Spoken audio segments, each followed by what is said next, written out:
2014 के बाद से हमारी सरकार की जो प्राथमिकताएं रही, पहले हरियाणा प्रदेश में भाई भतीजावाद नौकरियों में चलता था, उसको मिटाने के लिए पारदर्शी एक व्यवस्था जारी की गई। उसके बाद हरियाणा में स्वास्थ्य और शिक्षा की बहुत बड़ी चुनौती थी। हर 20 किलोमीटर के ऊपर एक महिला विद्यालय खोलने का, विश्वविद्यालय खोलने का वो किया। और उसके बाद सरकार के सामने स्वास्थ्य की बहुत बड़ी चुनौती थी। मेडिकल कॉलेज और कैंसर हॉस्पिटल खोलने की सरकार ने व्यवस्था की। और उसके साथ साथ हरियाणा प्रदेश ने खिलाड़ियों के लिए विशेष योजनाएं चलाई, जिसका इतना सार्थक परिणाम आया कि आज हमारी बेटियों ने पूरे विश्व में हरियाणा का नाम रोशन किया है। तो आज हमें ये उम्मीद रखें कि पुराने ज़माने की तरह कि हमारी जो लड़कियां हैं वो गोबर पानी का ही काम करती रहेंगी, ये संभव भी नहीं है और होना भी नहीं चाहिए, क्योंकि महिला सशक्तिकरण प्रधानमंत्री जी का विशेष विज़न है। तो इसके लिए अब की बार जो बजट है उसमें कृषि, पशुपालन और कौशल विकास के ऊपर जोर दिया गया है। तो कृषि के संदर्भ में जो योजनाएं हैं वो सारी वैसे तो बहन जी ने आपको बताई दी होंगी।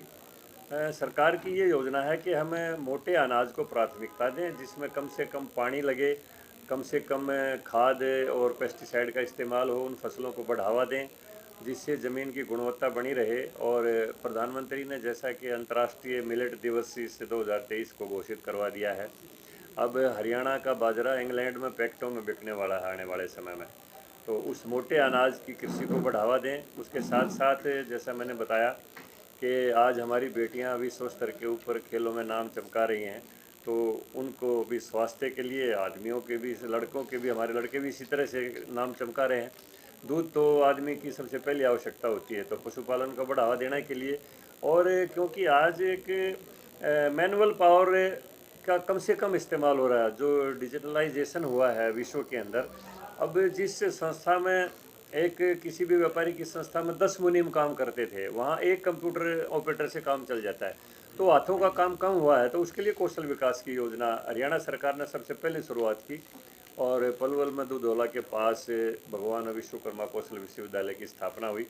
और उस विज़न को आगे बढ़ाते हुए हमारी केंद्र सरकार ने भगवान विश्वकर्मा कौशल सम्मान केंद्र के बजट में निर्धारित किया है कि जितने भी ग्रामीण छोटे शिल्पकार हैं उनके हाथों को काम देंगे, आधुनिक प्रशिक्षण देंगे, और जो उनका उत्पाद होगा उसको एमएसएमई चेन के साथ जोड़ के उसकी बिक्री की व्यवस्था करवाएंगे। और उसके साथ साथ जो बेस्ट उत्पादन करेगा उसको विश्वकर्मा कौशल सम्मान से उसको सम्मानित भी करेंगे। तो बहुत बड़ी योजना है।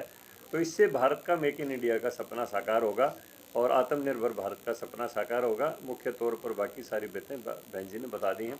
ये बातें बताने के लिए हम कार्यकर्ताओं के बीच में आए हैं। कौन विरोध कर रहा है? जहाँ तक बात है किसानों की, अब किसानों की समझ में आ गया, डीबीटी डायरेक्ट बेनिफिट ट्रांसफ़र के तहत कभी किसान को इतना बेनिफिट किसी सरकार ने दिया, और कभी इतना मुआवजा भी जो फसलों का कभी नुकसान का किसी सरकार ने नहीं दिया। अब वो बिल्कुल अच्छी तरह से समझ आ गया। कुछ लोग अपनी राजनीति चमकाने के लिए अगर किसानों को गुमराह करने में लगे हों तो लगे रहे, उनका अपना काम है, वो किसी न किसी से प्रेरित होते हैं, उसके पीछे कोई न कोई उनका अपना मकसद होता है। लेकिन जहाँ तक बात है सरपंचों वाली, ये इनके हित में है। अगर आप पोर्टल के माध्यम से, ई टेंडरिंग के माध्यम से करेंगे तो कल ना आपकी कोई आरटीआई लगाएगा, ना आपकी कोई इंक्वायरी लगवाएगा, ना आपका कोई भय रहेगा। आपने जो काम किया है वो पारदर्शी है।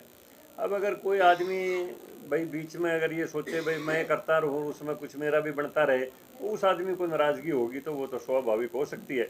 बाकी 25 लाख तक को ब्लॉक स्तर पर सरपंच को ही पावर दे दी है काम मंजूर करवाने की, तो इससे बड़ी पावर और क्या देंगे सरपंच को। बाकी 1-2 लाख की अगर उसको कभी ज़रूरत पड़े तो कोटेशन के आधार पर हो सकता है।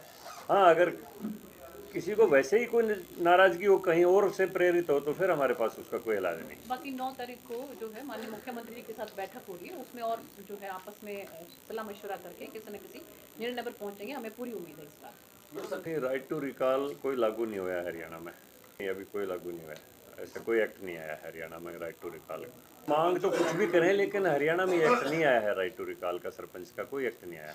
अगर नहीं, ये हाइपोथेटिकल क्वेश्चन की बात नहीं, अगर आगे क्या होता, आगे का क्या पता क्या होता। नहीं, जवाब मेरे पास यही है कि अनुमानित क्यों करें। ये अलजबरे का सवाल थोड़ा है, मान लिया इतने बराबर है इतने। ये तो यथापक्ष का तो काम विरोध करने का होता है, वो तो फौरन में जाके विरोध कर रहा है, देश की चीची करवा रहा है, उसका क्या इलाज हमारे पास।